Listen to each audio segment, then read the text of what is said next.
Mi nombre es Claudia Cutrera y trabajo en la Facultad de Arquitectura, Urbanismo y Diseño. Mi formación de base es la arquitectura, luego me especialicé en temas del paisaje y en este momento doy clases en la facultad, en el taller de diseño arquitectónico de la Facultad de Arquitectura, de la carrera de Arquitectura, y en la carrera de Gestión Cultural, dos materias también vinculadas a temas de paisaje y recursos naturales. Siempre me pregunté qué es la cultura. En realidad, esa pregunta comenzó en mi cabeza cuando ingresé en la universidad. Hasta el momento para mí la cultura era poder, no sé, conocer de algún pintor o ir a algún teatro, leer un buen libro. En cambio, cuando ingresé en la universidad comencé a entender que la cultura es aquello que abarca todas las acciones humanas. No está limitado a una actividad artística, sino que tiene más que ver con aquello que le puede dar un rasgo de identidad a un grupo determinado. Y después vienen las preguntas más como generales, no le llamaría, sino seguir repreguntándome hay grandes diferencias entre la cultura occidental y la cultura oriental, y dentro del occidental si es una cultura europea o es una cultura latinoamericana, y dentro de la latinoamericana si estamos en la Pampa o estamos en la Amazonia. Entonces esas diferencias que cuando las pienso digo, bueno, pero son cosas diferentes, ¿cuáles son los rasgos que identifican a cada uno de estos grupos? Es ahí donde se convierte en un concepto tan complejo, donde a lo largo del tiempo ha tenido muchas acepciones y muchas definiciones, algunas muy generalistas y otras más específicas. Hay una antropóloga que dice que comienza el hecho social de ser humano, está presente cuando se encuentra un hueso, un fémur, que ha sido dañado y que fue curado. Y ahí se demuestra que hubo alguien que no solamente en el mundo animal es diferente, un animal se quiebra una pata y muere por los depredadores. En cambio, en el mundo social hay alguien que cuidó a esa persona que tuvo ese accidente y la alimentó, la protegió, y eso parece ser como un indicio de las primeras acciones culturales. Eso es, más allá de las definiciones, es como las reflexiones que yo hago sobre este término. Y también esto me lleva a pensar qué relación hay entre la cultura y la naturaleza. Porque ¿cuál es el límite entre lo natural y lo cultural? En la medida en que nombramos las cosas, aunque no hayamos pisado nunca la punta del Monte Everest, pertenece a la cultura. O sea, que haber nombrado un hecho natural o algo de la naturaleza ya es condición suficiente para que se incorpore a la cultura humana. Entonces, quizás es una redundancia lo de la cultura humana, pero y en esta diferenciación creo que entra en juego el concepto de paisaje, porque podemos decir que hay paisajes naturales o naturaleza en sí, pero en el paisaje es donde empieza a interactuar la naturaleza y las acciones del hombre. Entonces es ahí donde en esta diferencia podemos empezar a establecer esta unión entre cultura y naturaleza, si se puede decir de alguna manera. Es una dicotomía en realidad que no la siento bienvenida, sino que forma parte de este concepto de quizás más de paisaje que de naturaleza. Hay otra cuestión que me pregunto con respecto a esto, y es si como personas, como seres vivos, también formamos parte del mundo natural. Sin embargo, esta presencia de acciones entre los grupos humanos nos hace diferentes y estas acciones culturales nos hacen diferentes al mundo animal. También tiene que ver con los tiempos y las diferentes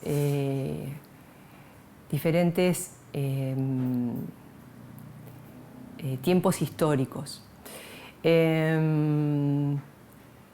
Cuando hay una relación muy directa entre las acciones de producción para alimentarse, para vestirse y los humanos, es más comprensible la presencia de esa naturaleza y la necesidad de esa interacción entre la sociedad y la naturaleza. En cambio, la globalización lo que hizo fue no solamente la globalización, sino esta separación. Tiene mucho que ver también la presencia de los centros urbanos cada vez más concentrados, cada vez más lejos de espacios rurales. Y quizás un niño hoy va al supermercado, compra la leche, la toma en la taza en su casa y en realidad no sabe que eso sale de un animal que está criado en el campo y cómo es el proceso de obtener esa leche. Entonces, muchas veces nos reímos cuando le preguntamos a los chicos de dónde sale la leche y la respuesta es del supermercado, ¿no? Entonces, bueno, esta gran distancia que se produjo en los últimos prácticamente 2 siglos entre los espacios naturales o rurales y los espacios urbanos, creo que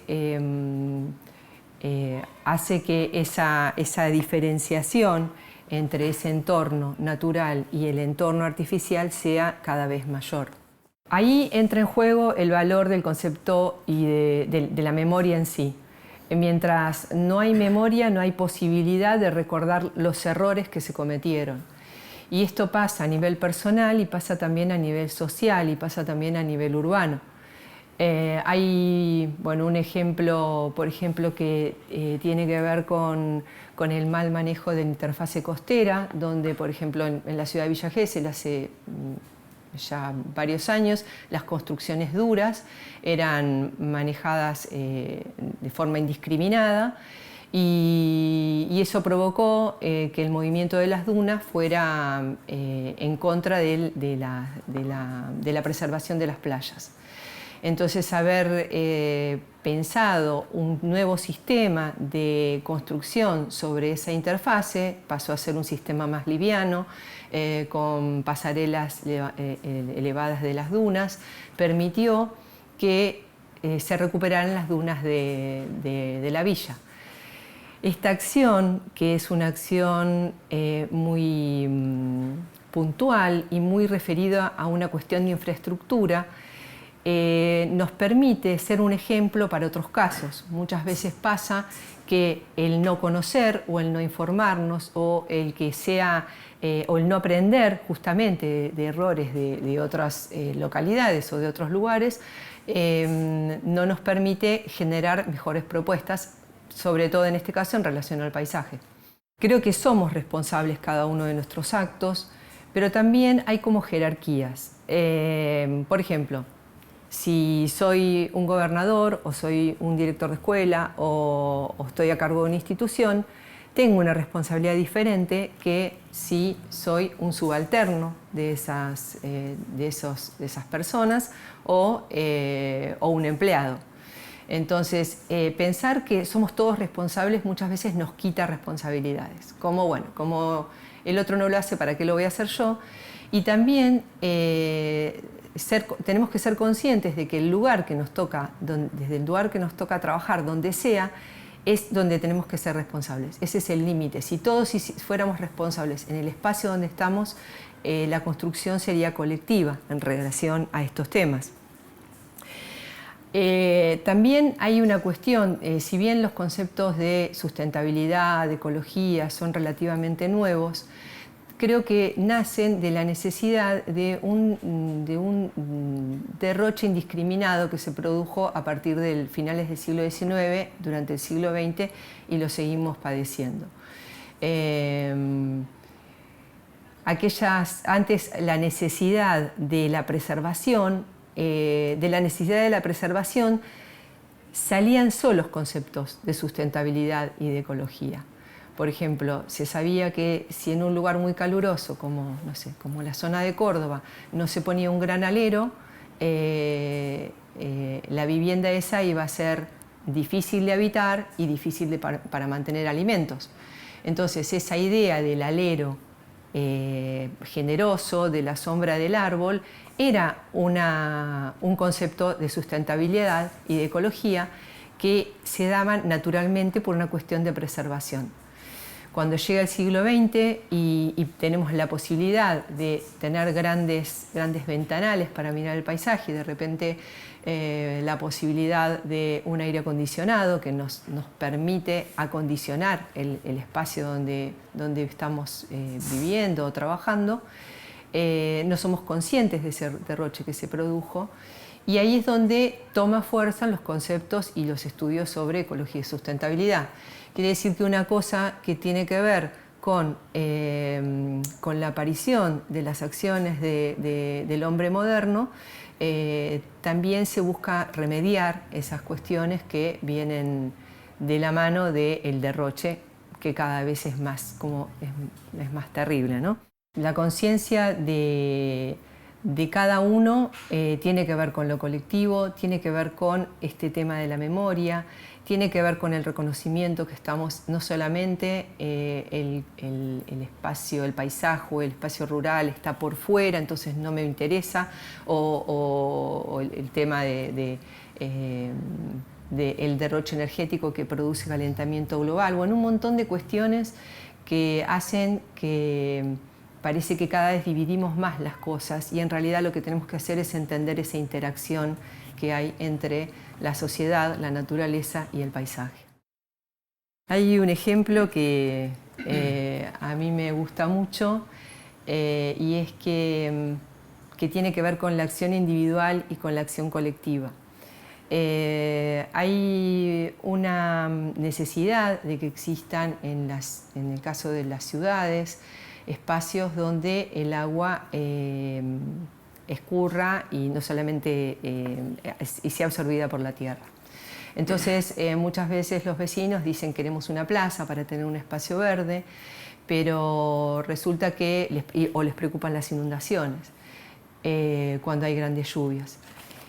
Y resulta que después cuando les toca cuidar la pequeña porción de espacio abierto que tienen en sus viviendas, les molestan las hojas, sí, les molesta que el árbol pueda dar más o menos sombra en invierno, entonces deciden sacar todo y poner baldosas en todo el patio. Entonces, esa acción de conservar ese pequeño espacio verde de cada uno parece mínimo y parece que no se nota, pero es una acción que si todos hiciéramos un poquito eso, habría menos inundaciones con las grandes lluvias en las ciudades, habría menos calor, porque sería menos la reflexión del calor en los espacios secos, y las ciudades serían mucho más saludables y sostenibles.